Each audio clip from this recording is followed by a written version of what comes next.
Hong Kong, billed as the world's longest sea bridge connecting Hong Kong, Macau, and mainland China, it has been touted by supporters as an engineering wonder. But critics say the multi-billion-dollar infrastructure megaproject is politically driven and a costly white elephant. Dogged by delays, budget overruns, accusations of corruption and the deaths of construction workers, there is little prospect it will open by the end of 2017 as hoped. Building started in 2009 on the 55-kilometer crossing, which includes a snaking road bridge and underwater tunnel, linking Hong Kong's Lantau Island to the southern mainland Chinese city of Zhuhai and the gambling enclave of Macau, across the waters of the Pearl River estuary.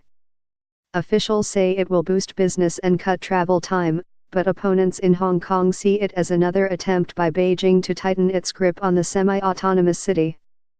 Hong Kong enjoys rights unseen over the border, but challenges from young pro-democracy activists and the emergence of a fledgling independence movement have riled Chinese authorities, who have warned they will not tolerate threats to China's sovereignty. The Chinese government is trying to blur the boundaries between Hong Kong and the other parts of the mainland, said pro-democracy lawmaker Kwok Kanzaski, who sits on the legislature's transport panel. With its dire housing shortage and growing wealth gap, there are also questions over whether the bridge is a good use of the Hong Kong government's money. All three jurisdictions pay a portion of the costs. The total price tag for the project, which includes artificial islands, link roads, and new border crossing facilities, is unclear, but some estimates run to over 100 billion yuan, $15.1 billion US. Hong Kong doesn't really need it. We've got air, land, and sea connections to the mainland, said pro-democracy lawmaker Claudia Mo, also on the transport panel.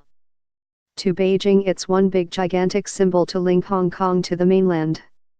Loyalty test officials cast the bridge as part of the Greater Bay Area project to create an economic hub linking 9 southern mainland cities to Hong Kong and Macau, also a semi-autonomous Chinese territory. Pro-Beijing Hong Kong lawmaker Regina Ip says the bridge will help connections all the way to Southeast Asia, as part of China's One Belt, One Road initiative to link with Africa, Asia, and Europe through a network of ports, railways, roads and industrial parks. Although we have a boundary, we are still part of China, and economic integration has been happening in a market-driven way for the past few decades, Ip said of Hong Kong's position. We cannot go against this trend. However, some analysts including commentator Stephen Vines see the billions being spent on the bridge and other infrastructure links, including a new high-speed rail connection, as predominantly a political calculation, not only by the Chinese central government, but also by local authorities. The political leadership in Hong Kong wants to prove its loyalty to the leadership in Beijing, Vines said.